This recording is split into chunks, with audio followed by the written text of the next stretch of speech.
Spirituality connects us all over this planet on a soul level. And the sense of cosmic spirituality that we're experiencing now is just wonderful. When I talk about spirituality, I don't always mean religion. You know, religions have a tendency to separate us. And religions often tell us who to love and how to love them, and who's lovable and who isn't. To me, we're all lovable. I really believe that we are all worthy of love. For love, to me, is the only thing that's going to bring about lasting, positive changes to our planet. Our spirituality is a direct connection with the ultimate higher source, and we don't need a middleman for that. Begin to see our spirituality connecting us all over the planet on a very deep soul level. So what sort of like-minded people do you want to connect with? Every time you get into judgment and criticism, you're connecting with like-minded people out there who are judgmental and critical. And this will come back to you. Remember, what we give out always comes back. And every time you meditate, you're connecting with like-minded people out there who are meditating. And meditating to me really means just closing your eyes and going within and being quiet long enough to hear your own inner wisdom. You really have the answers within you. You have all the answers within you.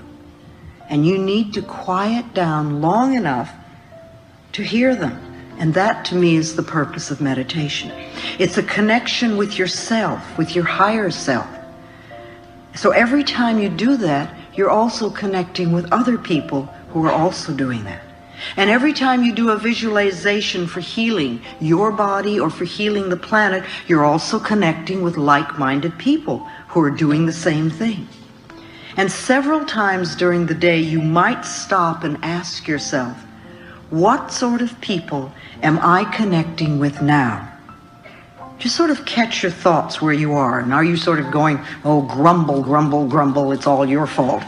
Or are you thinking thoughts to create inner harmony and inner peace? Because if you create inner harmony, you're going to have outer harmony too. Remember, if we want to heal the world, we really have to start with healing ourselves. Because the center of your world is where you are. You are the center of your world, and so are you, and so are you. Each one of us, we are all the center of our own world. So the world goes out from us like ripples in a pond. And when we create harmony inside, when we're peaceful within, then that goes out into the world. That harmony and that peacefulness radiates out, touching people and places and things. You know how it is, somebody can walk into a room and they don't have to say a word, and you can be attracted to them or you can be repelled by them. We react to what they're giving out. Somehow we feel those vibrations. We pick up what people have going on inside of them. So let's make sure that we are radiating harmony and love. I believe that in order to change the planet and to change other people in our lives, we need to first change ourselves. We need to love ourselves. We need to be willing to contribute to our own inner peace and inner harmony. And we also need to be honest with ourselves. You know, we're so good at hiding from ourselves. But if we're going to make changes, we need to have self-honesty. And that doesn't mean putting ourselves down, but it does mean being willing to see what is within us that needs changing. It's very self-destructive when we lie to ourselves. It's not loving ourselves, and it's not being nourishing at all. We need to be honest with ourselves, and we also need to be honest with other people. And we need to learn how to say no in a loving way. And not always yes, and then do things that we don't want to do and then resent it because we weren't honest enough to say no. And I don't think it's so easy to be honest with other people until we can become more honest with ourselves. And the main value of being honest is that whatever we give out in life, we always get back. And this works on all levels. If we belittle or judge others, then we too are going to be judged.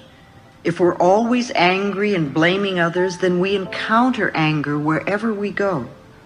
If we steal someone's time, or if we take away someone's self-respect, or if we refuse to acknowledge someone else's good work, we can expect these dishonest actions to boomerang back to us as negative experiences. On the other hand, every time we treat ourselves with respect, every time we nourish and support ourselves and others, this also comes back to us as positive experiences. No matter how we may try to justify it, dishonest actions never work. They never work. And the more you get on the spiritual pathway, the quicker it comes back to you. When we take something that doesn't belong to us, whether it's a paper clip at the office to major shoplifting or robbery, we are in effect telling the universe that we don't feel worthy of earning our own, and that we're not good enough, that we believe that there isn't enough to go around, that we want to be stolen from. Or we may believe that we must be sneaky and grab to get our good. You know, if we believe that it's a dog-eat-dog world, then we're going to get eaten, because that's the way it works.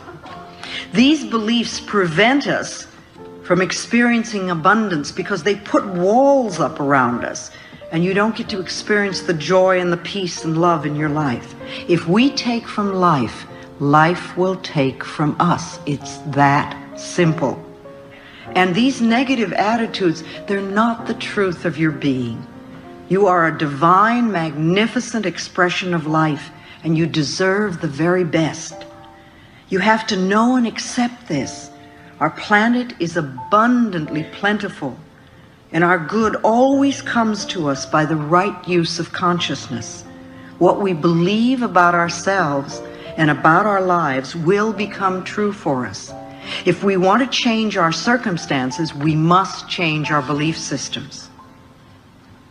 Ask yourself periodically, what do I really believe about this? And think about it. And what do I feel? And do I really want to do what they're asking me? And why am I doing this? Start examining your thoughts and what's going on inside of you. Be honest with yourself and find out what you're really thinking and believing. Don't just be on automatic pilot all the time, and say, oh, well, this is the way I am, or this is what I do. Why do you do it? And if it isn't a positive, nourishing experience in your life, see if you can figure out where it came from. Where did you first do it? Was that something you were taught as a child? Maybe it's time to let that one go. You don't need that anymore. If you have oh, this is just the way it is, well, then with that attitude, you can't change. It's not possible. And also, if you know everything, if you're a person who knows it all, who knows everything, you can't change because you can't let a new idea get in.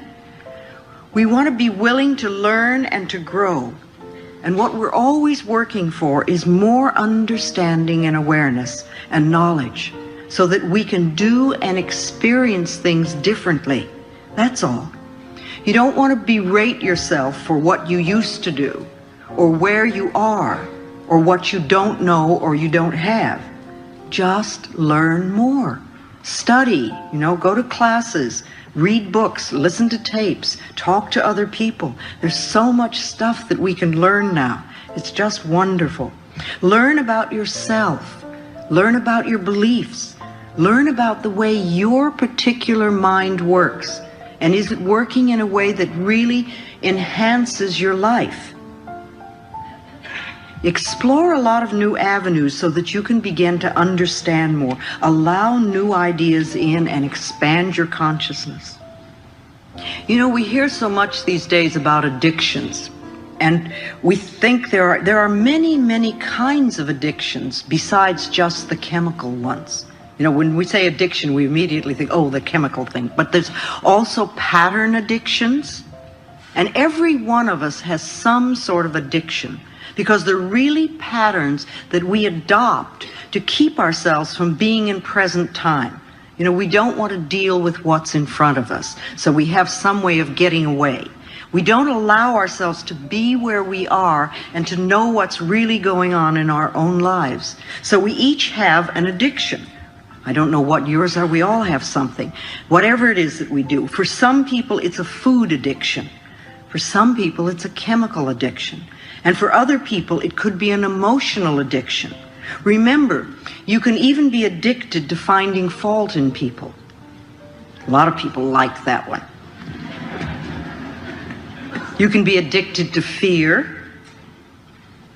You know, if you're somebody who's addicted to finding fault in people, then no matter what's going on, you find somebody else to blame. It's their fault. They did it. Or maybe you're addicted to running up bills. There are so many people that are so addicted to debt. And you know, they do everything they can to be over their heads in debt constantly. And it doesn't seem to have a lot to do with whether they have any money or not, the amount of money. And so being in debt, if you think of it, is an addiction. It's a pattern addiction that we do. You can be addicted to rejection, to having people reject you. And if that's one of your addictions, then everywhere you go, you're going to attract people who reject you. You know, who's watching me? Who's going to reject me? Who's not going to accept me? However, the rejection out there is always a mirror, a reflection of the rejection that we have within us. If you don't reject yourself, nobody else is going to reject you. Or if they do, it certainly isn't going to matter. You won't pay any attention to it. If you get upset because other people are rejecting you, you have to know that's because you're rejecting yourself. And so ask yourself honestly, how do I reject myself? Where am I not accepting? So you might think about addictions and what addiction do you have, and could you change your addiction, your negative addiction, into a positive one? If you're going to be addicted to something, why don't you be addicted to loving yourself, or addicted to doing positive affirmations, or addicted to something that really supports you and loves you? We also talk a lot about stress these days. It's such a key word. Everybody is stressed out, or it's so much. It's a catchword, and we use it so much these days, and I think it's really become a cop-out word too. Oh, I'm so stressed out, or this is so stressful. It's always stress, you know. But think about what stress really means. You know, stress to me equals fear. So next time you're thinking about how stressed you are, ask yourself what you're frightened about. Ask yourself how you're overloading yourself. How are you burdening yourself? What are you doing to yourself that's creating this fear within you so that you don't have inner harmony and peace? Don't just use it as a word to be a cop-out. Stress is not inner harmony. Inner harmony is being at peace with yourself. And when you're at peace with yourself, you do things one thing at a time, and you don't let things get to you. You can't have stress and inner harmony at the same time. They don't equate. So I see stress as fear. And ask yourself then, if you're feeling stressed, how can I release this fear? How can I be at peace with myself? What can I do? Nothing has any power over you. And don't give a little word like stress a lot of power. You are the power. You are powerful. You're the one that can make the changes. So to me, love is the answer. And if we're going to make changes, it has to come from a loving space of the heart, so that the changes will be permanent. Well, they'll be permanent. And when you love yourself, life is so much easier and much more fun. And people resist loving themselves so much. I know I did at the beginning. But really, when you do, it's just so much more fun. It really is. You enjoy life. You wake up in the morning and you're glad to find yourself there. Start connecting with yourself. Support yourself. Really do wonderful things for yourself. And then you can easily and effortlessly give to the world. It won't be a struggle at all.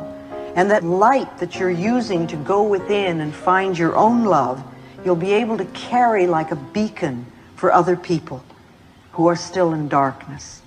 Remember, every person that learns to love themselves makes it that much easier for other people to do it too. Becoming enlightened is finding your own light and then shining it for other people. And know that you can do it. You're really powerful. And you can make the changes that you want. Just take the first steps and keep going. Little step after step after step. Don't insist that you do it all in one leap. Take the steps.